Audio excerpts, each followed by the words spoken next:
Yes, it's Cindy's choice to celebrate and collaborate our community, Cindy, here on WGOW Talk Radio 102.3 FM, the Talk Monster. Thanks for joining me this evening. And you may have joined at WGOW.com or maybe on live on TuneIn Radio. Or maybe you're catching us on social media as we are coming to you live on the radio via Zoom. And I am recording this Zoom session so that we can share it on social media as well, practicing social distancing on social media. So thank you for joining us there as well. And I just want to say that again. Thank you. Thank you. This is Cindy's choice to be brave and make a difference. And that's what I'm doing, going solo on the radio here with Insights from Cindy. And a bit about Cindy's choice before we jump in.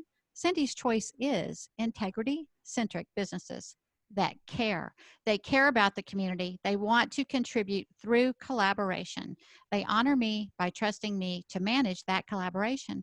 And you can find out more about these businesses. And I've just got this big grin on my face because there's more and more coming on board. But go check them out at cindyschoice.com. That's cindyschoice.com. This has been a 20-year vision of mine. To collaborate with like-minded individuals, which like-minded is integrity-centric people that care. And that means it doesn't matter about color. It doesn't matter about politics. It doesn't matter about religion. It doesn't matter about sexuality. It's, hey, if you're integrity-centric and you care about your community and you care about people, you have the right heart. You know what? We can focus there and do so much more together. So thank you for joining me here, and thank you for checking out these integrity-centric businesses at cindyschoice.com. So what am I doing here? What I'm doing here is processing with you. Yes, and thank you for being here. I'm just processing in real time with the community, which is a little scary because I'm pretty transparent. And I've actually, I had another platform for a while, and I felt a little safer there. It didn't have quite the extensive reach that WGOW Talk Radio has, and it was a recorded show. But here I am live now, just being transparent and processing with you because folks want to know my story. And I'm so thankful for all the encouragement because, you know, the why, if you don't have a good why, if there's not good purpose behind your why, then why bother? It's like if you're not doing something good, then why bother? We're all on this planet together, and current circumstances and situations let us know more than ever. We've got to get involved and help each other and be positive and find good ways to contribute to all the chaos that we're dealing with during these times, and not give in to fear. When you're doing positive things, when you have a purpose, when you have a positive purpose to focus on, trust me, you will deal with so much easier, because knowing your purpose, knowing that you have a destination, you have a destiny that you're getting to, and that others are going to come on board with that, and it's all leading us to a good place, that will help you hold on to your sanity and survive the craziness. So thank you for joining in. I've done this for a couple of weeks now. And last week I touched on a little bit about identifying with being victimized with the police brutality issue. And again, I love our CPD. There's a lot of good officers that I've had on my show, including Police Chief Roddy and Police Chief Assistant Dana Vaughn and Detective Rob Simmons, and I could keep listing Christopher Graff. I mean, they contribute a lot to the community and a lot that they do, and I love spotlighting them for those positive reasons. But yes, police brutality does exist. We've all seen some definite evidence of that here recently.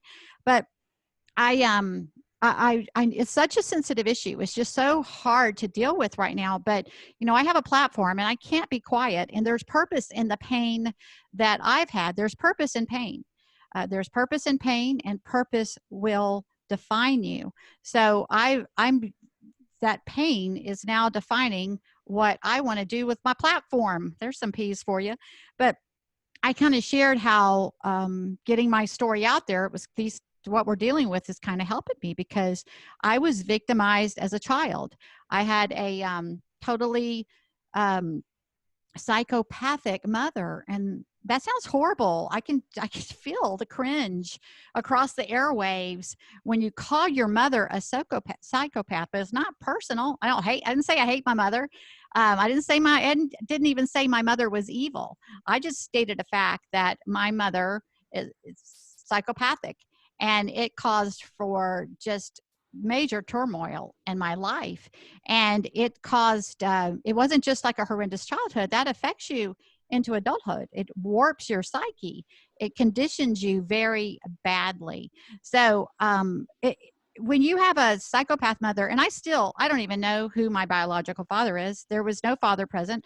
The people that were supposed to be in the role of my father, some of them took advantage of me and tried to treat me as if I was in an adult relationship with them. And that's what happens when you're with, psychopath is like extreme narcissism. And when you're around narcissist people, you're not protected. They think about themselves. And I wasn't protected as a child, and that I wasn't just victimized by my mother. She exploited me and abused me and neglected me. But it was the people that came around her that would take advantage of me as well, because she did not protect me. So I pretty much spent the greater portion of my life in perpetual danger, because what happens when you're groomed in an environment like that is that you not only is that your version of love, as warped as that sounds, that's all you know. If that's the only evidence of love that you have, you go into some pretty major denial. Or in my case, that's what I did. I'm not a therapist, not a theologian. This isn't therapy. This is me talking about personal experience and relating to some situations in our current society that are more evident to me than ever that we need to address and help some folks. And it's truly miraculous, the transformation that I've been in. And that's what I think I'll jump into and share with you a little bit this evening. I didn't know where this was going. I have so much information in front of me, but I'm like I said, I'm pretty transparent. I'm pretty authentic. And if I try to prepare, it feels like performing to me. And that feels horrible. So I kind of get some bullet points, get some ideas where I want to go, have something in front of me so that I'm not running off on rabbit trails and babbling on. But I'm never really sure what I'm supposed to share completely until I start spilling it. So here I am spilling it with you. And again, thank you. Thank you so much for being here. I love the community. Cindy's Choice is to celebrate and collaborate our community. And I love you, and I want to do some good for us. It's Cindy's Choice to be brave and make a difference. Listen to me. If you're going to make a difference, if you're going to do good in this world, you better be brave. It takes courage. It takes integrity, and your integrity will be tested. So you better be brave. Everything gets tested. But if you want to do some good, start working on your courage. And trust me, you will become empowered, and you will be amazed. You will be amazed at what happens through you, because I just can't take very much credit for very much of what's happening. And it's pretty amazing the momentum that Cindy's Choice has, and how folks are starting to recognize the purpose and the motivation of Cindy's Choice. So, hey, we got to take a break already. Stay with me here on Cindy's Choice. Back to familiar routines with a few changes. Enjoy your time stimulating the economy, but don't forget to make space. Wear a mask if it's crowded, and take care of the medically fragile. Stay safe and lock it on the Talk Monster. Life moves, and we move with it until back, neck, or shoulder pain hits, which brings us to a stop. That's why there's the Joint Chiropractic. At the Joint Chiropractic, we offer quality chiropractic care that's both convenient and affordable. You never need an appointment or insurance, and we're open evenings and weekends. Visit today and keep your life moving.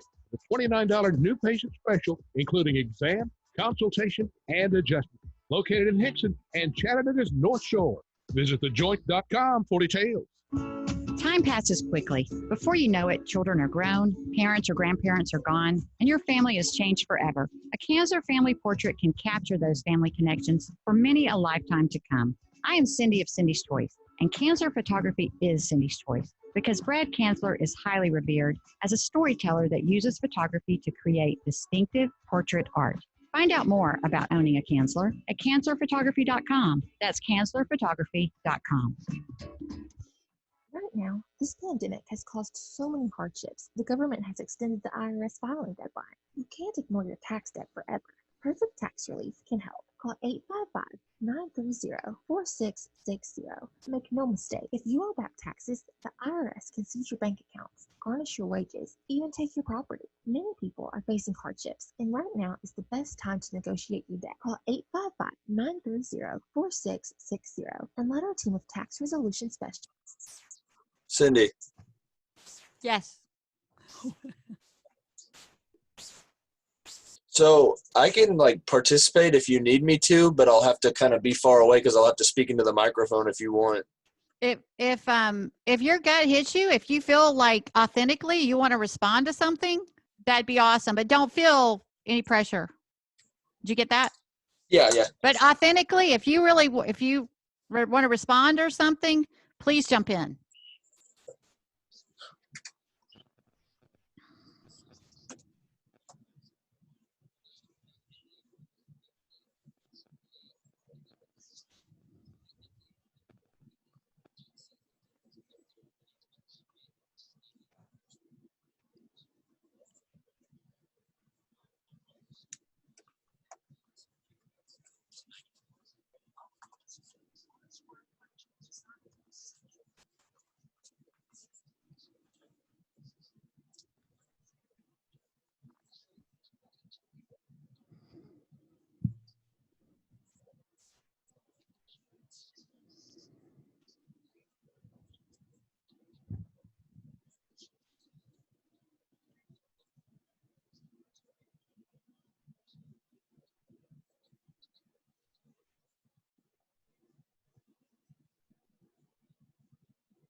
I'm not hearing very well.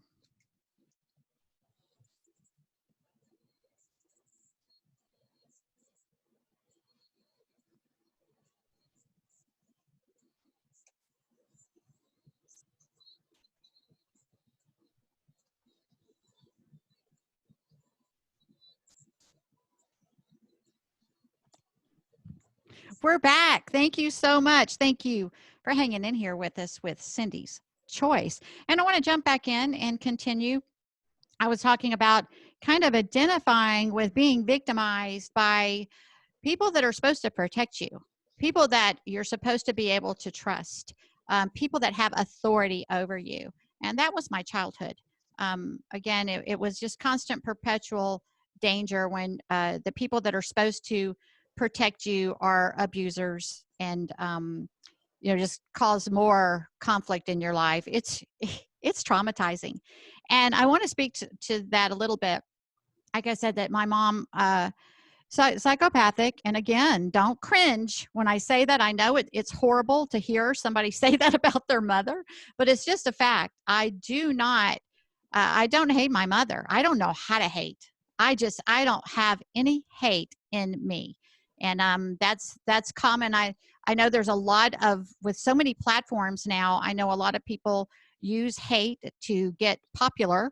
I'm not about that. I'm not about propaganda. I want to spread love. I mean, it sounds cheesy and cliche, but I'm telling you, that's what we're put on this earth for.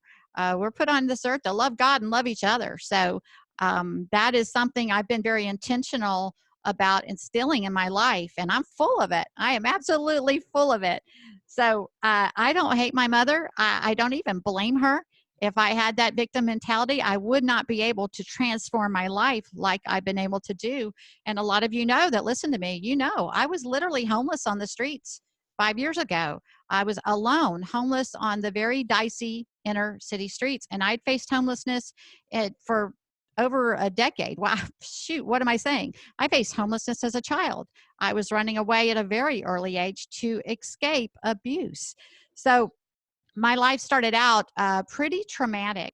And this leads a lot up to the why behind Cindy's choice, in that I am passionate about connecting and collaboration and helping other people find their way to healthy connections, because a lot of the reason I ended up homeless was I did not have a healthy network of support, but I wasn't healthy.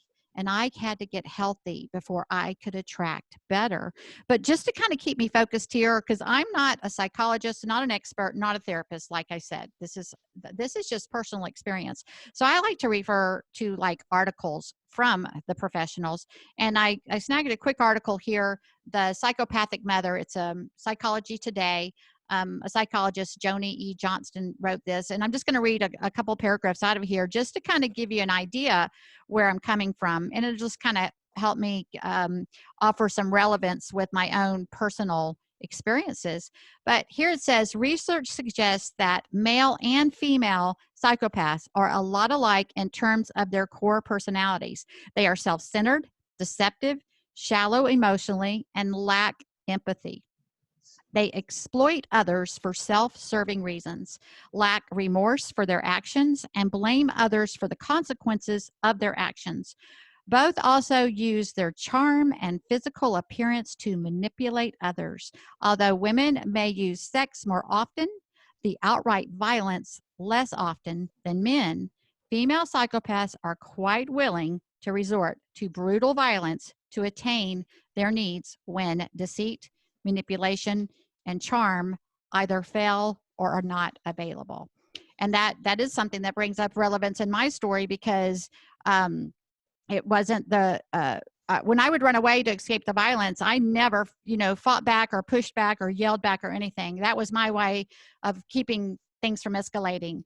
I would run away. I was 10 years old, sleeping on a rooftop. I remember 12, 13, sleeping in dirt floor garages under boat for nights, several nights at a time, until I just would run out of resources and just have to go home. And then everything was always just ignored. Everything just went right back to the vicious, dysfunctional cycle after that. But it's just, it wasn't till I was about 15 that I had just, I was working full time. I was paying my mother rent. I had never yelled back at her or caused any issues whatsoever. And I lost it one day, and I threw this it was after Christmas, and I threw this huge candy cane at the wall, and it shattered. And it was just my frustration, and it had just been building up in me for so long. I didn't throw it at anyone. And that's when she made me leave. When I was 15 years old, I had to get out on my own at that point, because then she knew that it was going to be a risk. Maybe she can't control me anymore. So it was just craziness. But I'll continue reading here real quick. However, there are some gender differences. Female psychopaths are much less common than males and may use different strategies to get their needs met, perhaps as a result of gender role expectations. In comparison to male psychopaths, for instance, female psychopaths were less likely to engage in animal cruelty or physical threats, and more likely to use flirting and verbal manipulation. In addition, because of their primary caretaking role, female psychopaths are more likely to target their children. And that is exactly what happened in my case. And I had two sisters, but I'm not going to speak for them and their experience. We all had very unique circumstances and situations, and they've had their own trauma to deal with. But mine was different in that I was kind of referred to the sensitive one. As we were growing up, I was super sensitive, super sympathetic. I had tremendous empathy from an early age, and I had integrity from an early age. And there's other articles I've referred to on here and so forth that describe that psychopaths are extreme narcissists. They hate that. They absolutely hate integrity. And it seems like my mom just extra targeted me, and that she overprotected my siblings, and just targeted me, where if they ran away, she went all out to great extremes to find them and bring them back and protect them. where when I ran away, that she literally just pushed me out. There was never any kind of acknowledgement that I was even gone or anything. And again, I don't want to, for my sisters, they've had their own trauma from all this. I can't speak to that. I'm not saying that, I hate, pointing out any kind of differences or anything. I just want people to understand. I want to be helpful here, and people understanding that I get what some people are dealing with out there that have been brought up in generations of this kind of trauma. And if this isn't addressed, we're going to have more and more unhealthy people. We're creating more sociopaths by doing this. And it's very important to understand this. And I know, like, the reason I do this show by myself is this makes people uncomfortable. Most of the people in my circles cannot identify whatsoever with what I experienced. And I get that, and I understand that, and I don't expect them to be able to. But I'm taking the responsibility of knowing that, again, there was purpose. There was purpose in the pain, and there was purpose in me surviving it. And I am so incredibly grateful to have survived it and to be where I'm at right now, for my dreams to be coming true, for me to be stepping into my destiny. That was very intentional, hard work. And I got to tell you, I sympathize. I'll get emotional on here. Can't help it. This is real stuff. This is, I've been telling you, it's real talk in real time. And I will get emotional because though I've healed and I'm whole, and when I talk about myself past tense, I don't even feel like I was that person, but I recognize other people that are dealing with that. And I'm going to get off on a rabbit trail here because one of the things that this made me think of is I had to be so tough. I had to be so strong growing up. I was in constant survival mode. I remember for more than half of my life having this kind of, I had this empathy and this compassion, but at the same time, I had this attitude like, well, I knew what I'd overcome. If I can do it, why can't you? And, that made sense. That's pretty practical thinking, don't you think? It's pretty logical thinking. I've overcome a bunch. I mean, to have grown men molesting you when you're a child, have a female babysitter taking advantage of you, trying to have an adult sexual relationship with you. I could give you some really shocking, horrific tales on here about what I overcame and what I survived. And I did come out of it quite a bit crazy, but I'm still a little crazy. But you know what? When you have a good heart, you can get away with crazy. If you have a good heart, be all the crazy you want to be. It's the people that come out bitter instead of better. And I can't explain why my psyche, how I knew to make these decisions and how I had this. I was just so determined to stay true to my heart. I just really cared. And so it's really hard to help people understand that I really get how tremendously difficult it is to overcome. And here I was starting to become kind of callous and maybe not compassionate for others. I was still a very caring, naive, kind of happy-go-lucky Pollyanna, but I did not understand why, if I could overcome everything I've overcome, why can't you? And that kind of explains a lot why I've had to be humbled a little bit. It was no surprise to me that when in my early 40s, when I got struck with as a single mom, and I got struck with a very confusing illness that took me down for the count. And I'll tell you, that wasn't long after I kind of got my introduction to Jesus. And it wasn't a surprise to me that, maybe I need to go through a little something here. Because I didn't know what I didn't know, but I knew that I wasn't right. I was not right. And only because it's so confusing when you do have integrity and you care about people so deeply and you want to serve and help so much, yet you just keep finding yourself in worse situations. That is confusing. That's why that leads to insanity, because you're repeating cycles of this craziness and you're so confused. you can't figure out why. I get it. I totally understand how that could happen.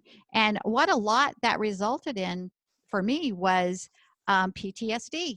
We hear about post-traumatic stress disorder, and we mostly think of veterans and the horrific things they have to go through. And it's just no surprise that it would affect them tremendously, and there would be negative consequences because of some of the things they experience.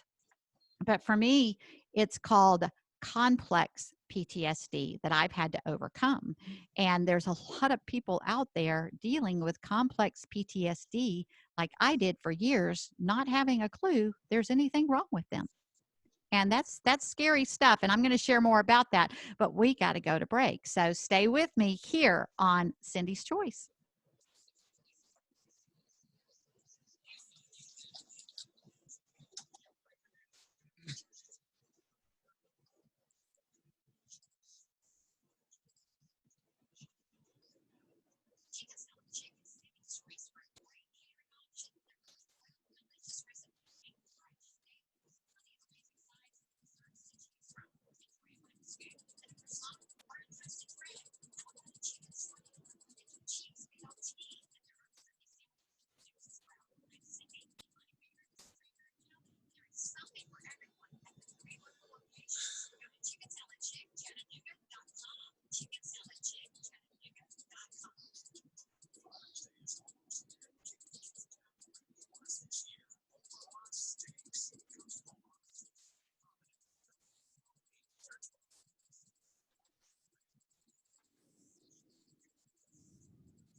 Thank you. Thank you for staying with us here for some insights with Cindy on Cindy's Choice.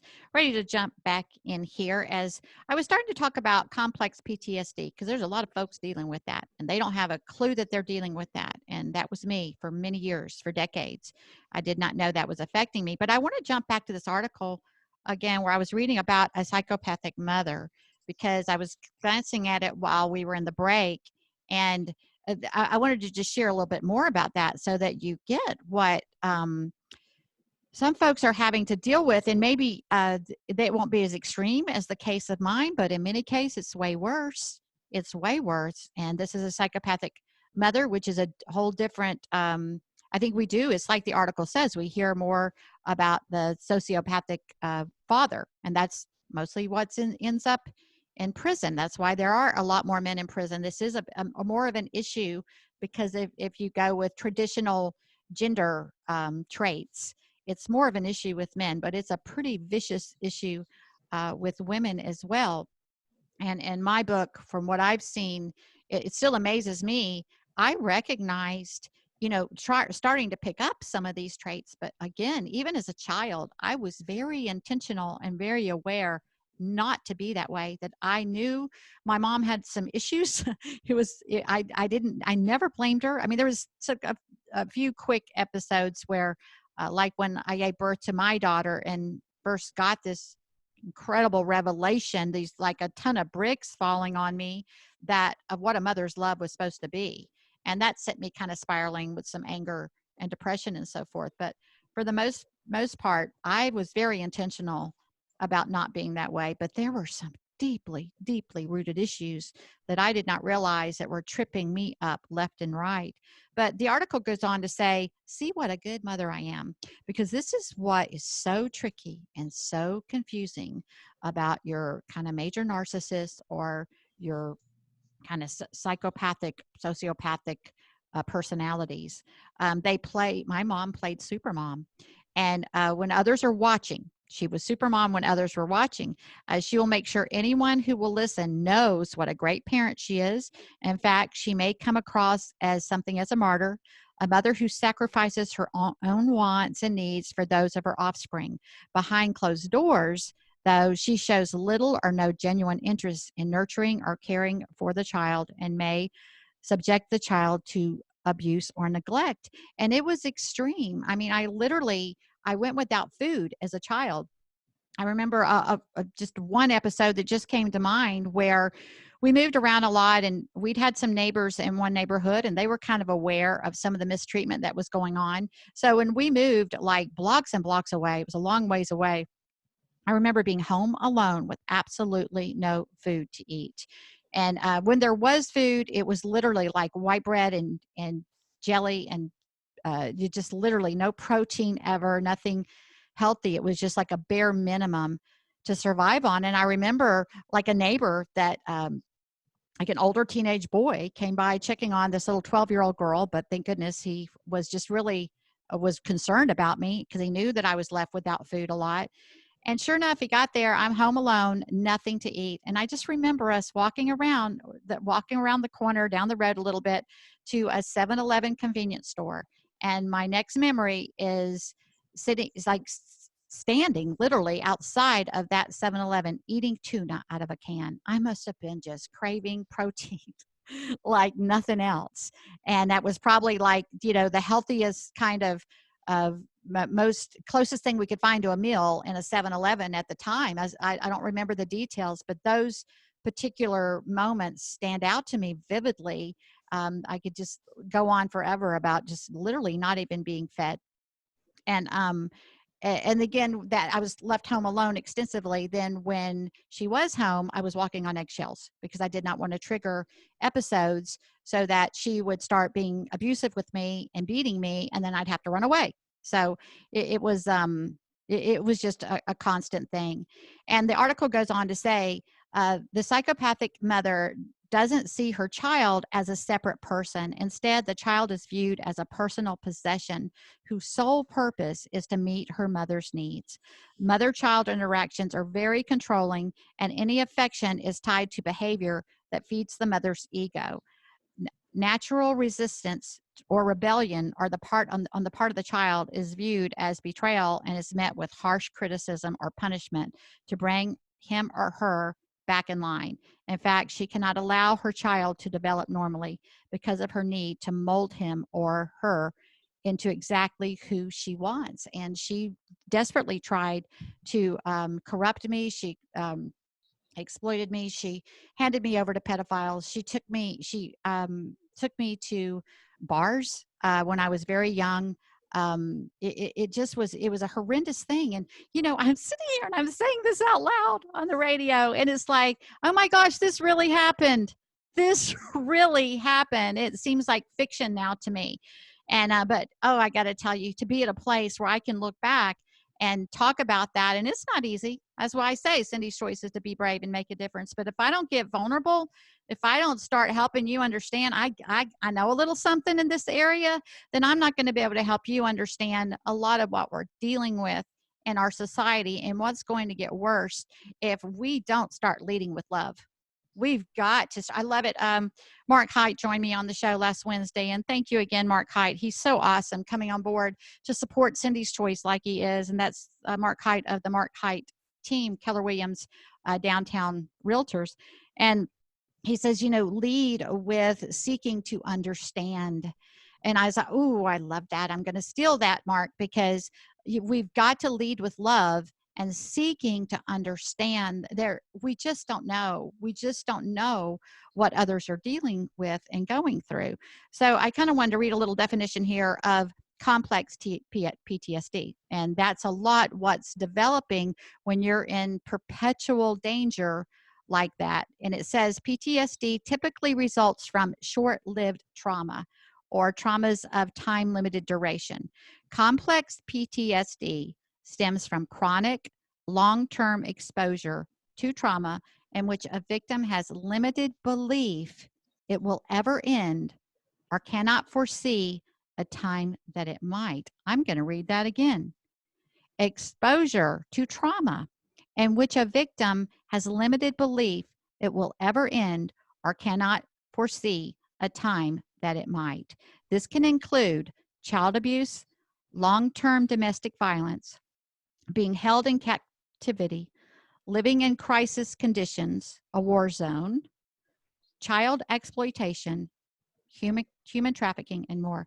Now, I got to tell you what comes to mind for me right here. And I'm not justifying anything at all. But, exposure to trauma in which a victim has limited belief it will ever end. So what have we been hearing about?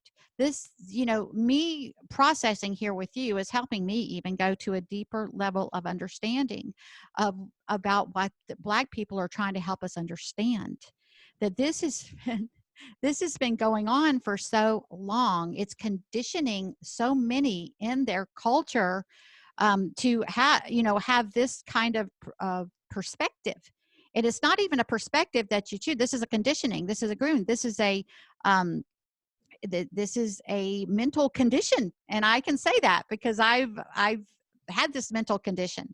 And when you're raised in this perpetual fear with people that have been conditioned to that same fear, it's going to cause you some issues, and it's going to be very hard for you to understand differently than what you have personally experienced and been conditioned to understand.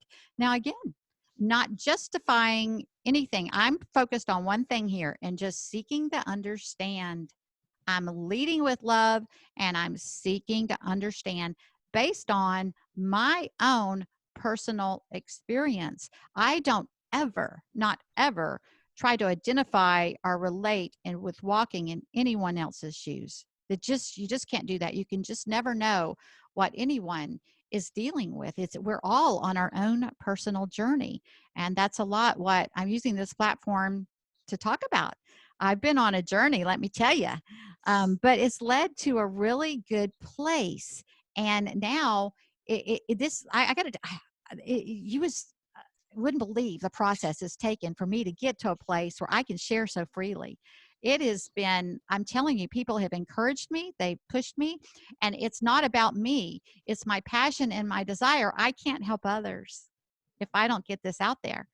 And if I don't process it even deeper, even more, I'll tell you, I processed some late fall. It was late fall last year. I was processing on the radio that I finally got revelation how much my mother really hated me. It was pretty powerful. And I have to tell you that the emotion of hate and revenge and all that hit me. It's something I don't ever go there anymore. It would take a lot to get me there. But I recognized immediately what was happening, and I made a decision. I made a choice. No, I'm not going to hate her. I am not going to blame her. I am going to seek to understand. I'm going to keep loving her. Now, is it okay for me to separate myself from her? Yeah. No, strongly suggest that. One of my articles here in one of these stacks of paper, it said that is part of healing. If you have a perpetrator that keeps perpetrating, it's your responsibility to get away from them. And that's tricky and confusing in itself. Because there's, I want to read, this is another article. I want to read something about that because I fell victim to this. I'll have to do that when we get back. We'll have a little bit of time. I'll hit on that real quick. I've got a couple quick announcements, but hey, stay with me here. More Insights with Cindy when we get back.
Thank you. Thank you for staying with us here on Cindy's Choice. I'm going to jump back in. We've got a little bit of time left here. I want to read a quick paragraph here.